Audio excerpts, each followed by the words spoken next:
Hey guys, this is SeetherCord here, and welcome to a new video for you guys today. For today's video, we're going to be taking a break from my Species Within the Furry Fandom series that we have here on this channel, and so for today's video, we're going to be diverging away a bit from the current series that we are working on. So for today's video, we're going to be delving into the Furry Fandom Iceberg.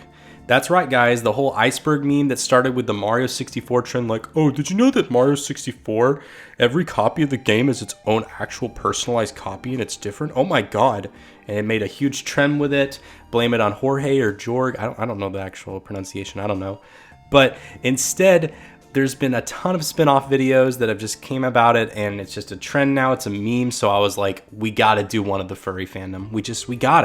We gotta, before someone else takes my video idea. So don't steal it from me, any other furry YouTubers. I hate all of you. While doing research for today's video, we tried finding multiple ones and choosing the best, but my Google image search has only brought up the same picture over and over again. So we'll go with it. So now that we got all that discussed and out of the way, let's now begin with taking on the first third of the Furry Fandom Iceberg. In level 1, we got "Owo." The "Owo" expression has existed on the internet for way longer than you'd actually imagine.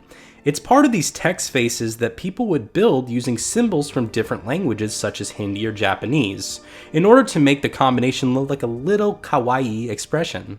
But "Owo" itself became extremely popular after a meme known as "Owo, what's this?" hit the internet by storm. I personally saw it pretty much everywhere around 2016 onwards, and both furries and regular people were sharing the "notices your bulge, owo what's this" memes around. My girlfriend KhramChee uses owo and uwu a lot in chat even. Up next we have Earth Eternal. I would like to add one more thing to this. Earth Eternal is Furcadia. These two online MMORPG games were, and in some ways are still, very relevant to old school furries, both having very active communities surrounding them. They are known to have customizable animal-based creatures as characters, which was a big eye-catcher for furries at the time. Sadly, the original creators of Earth Eternal stopped working on it, but there's still a way to play it. If you'd like to try it out, go check out the anubianwar.com. I'll leave a link in the description for anyone curious about it. As for Furcadia, it is still up and running, and it is considered to be one of the longest running MMORPGs to the point of being a Guinness World Record holder. Up next we have Sonic Fox.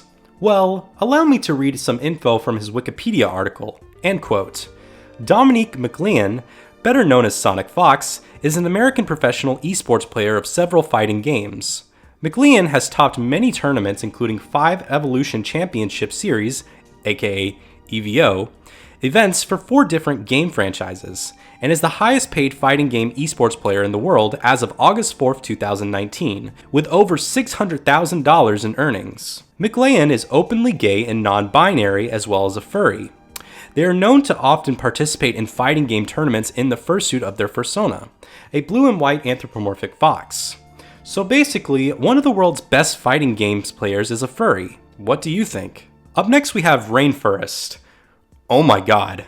Alright, I won't get into too much detail here because the internet historian did a very well documented video about the disgusting actions of some individuals in the eventual decline of this event towards its official closure in 2016. The link will be in the description for anyone curious. But just be aware, you will be grossed out. Up next we have Odd Ones Out is a furry. I'm not a regular follower of the Odd Ones Out's videos, but I feel like the fact that he slowly made mentions of the blue character and eventually showed up with a fursuit in a few videos made it pretty obvious that he was one. Adorable fursuit, by the way. Loved the color and design. His following had mixed feelings about it after it was made public, but he seems to not care about what people think. More power to him, you know? Up next we have Fur Affinity. This website is one of the most... Oh, what happened? FA is down again? Someone come pick it up, okay? As I was saying, Fur Affinity is one of the most popular and most well-used sites for furries. It works as a hub for anything art related and also has forums where you can go and interact with other furries. It's had its ups and downs, was brought by IMVU, but has also recently gone back to being a fully independent website again, owned by and for furries. I like Fur Affinity, but it needs a lot of investment and work put into it to help it keep up with how fast times are coming.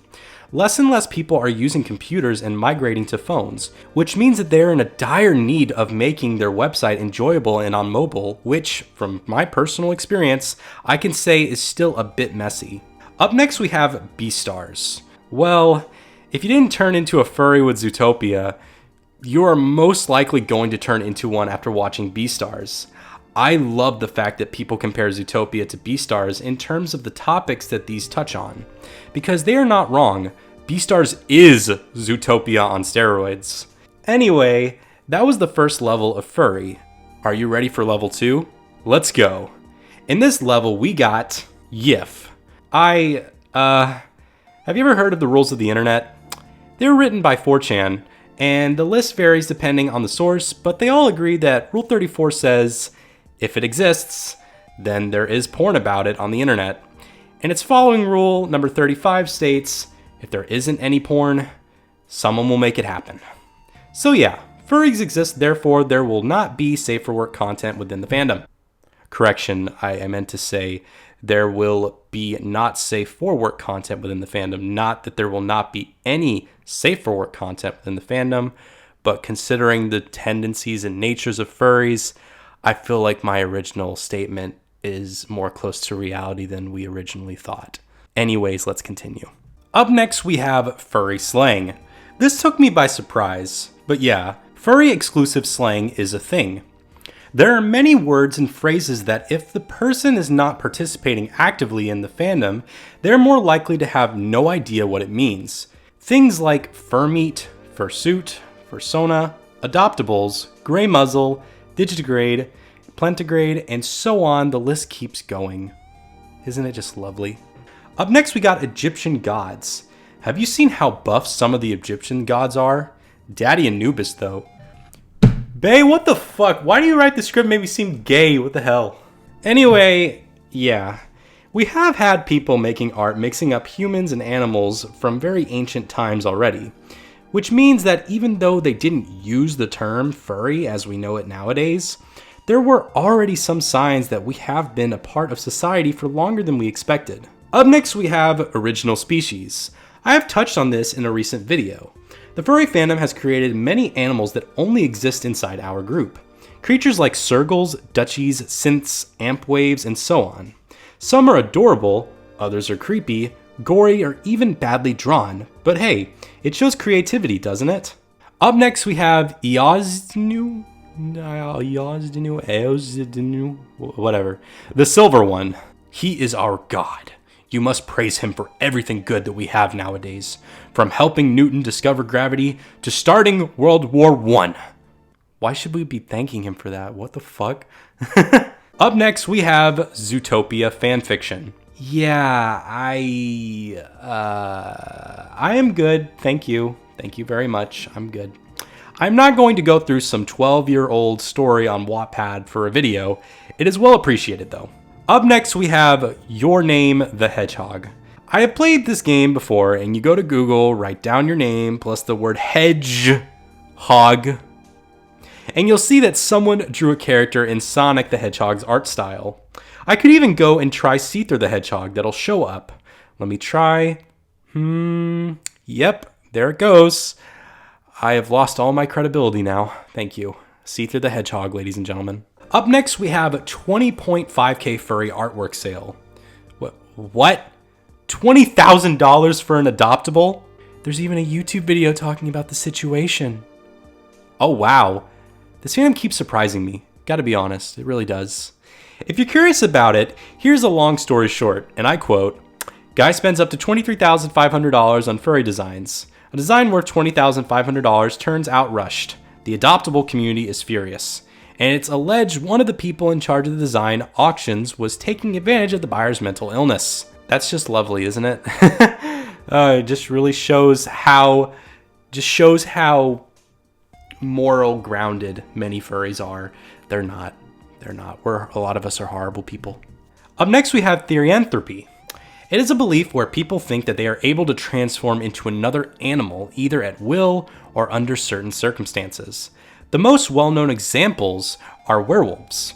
I believe this is where the term Therian comes from, and yeah, there are people who truly feel like they are trapped inside a human body. While a furry could be a Therian, it doesn't mean all Therians are furries though. Up next we have the Phi-Paw.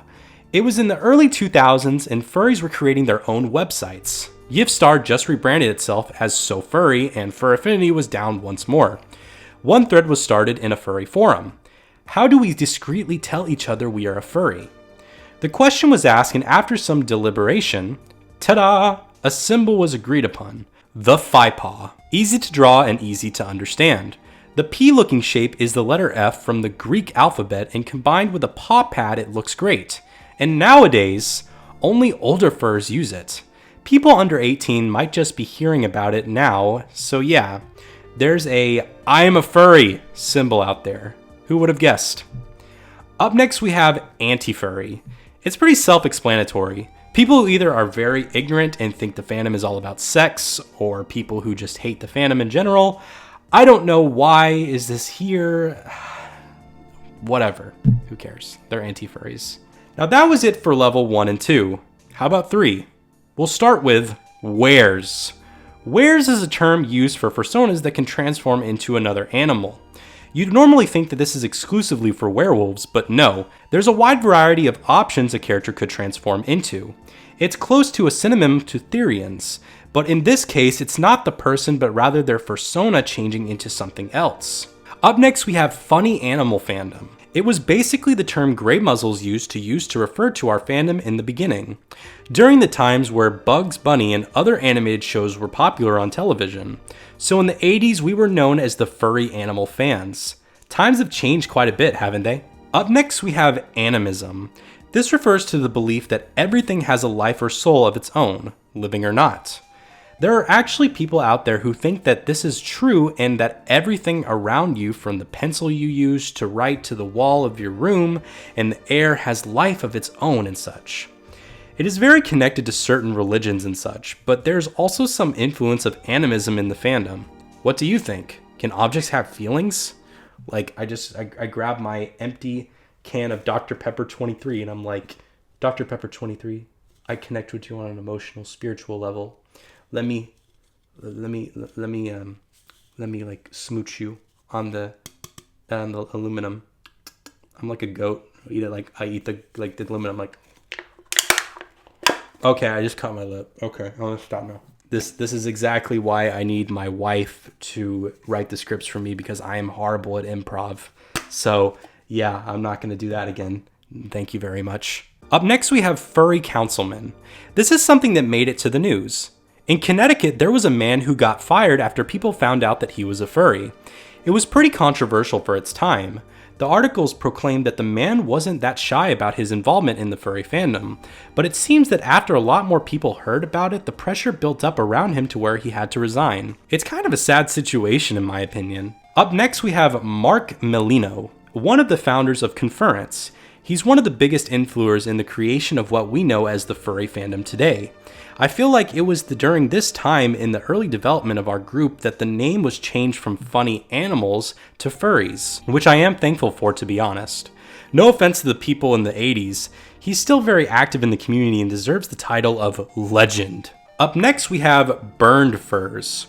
Okay, so in order to explain this, I need to put you into context here. There used to be heterosexual males as the majority within the community. They would share and draw artwork of sexy female characters mostly. But when the 90s hit, the numbers started changing and more LGBTQ friendly people joined the fandom. This is where the burn furs come into place.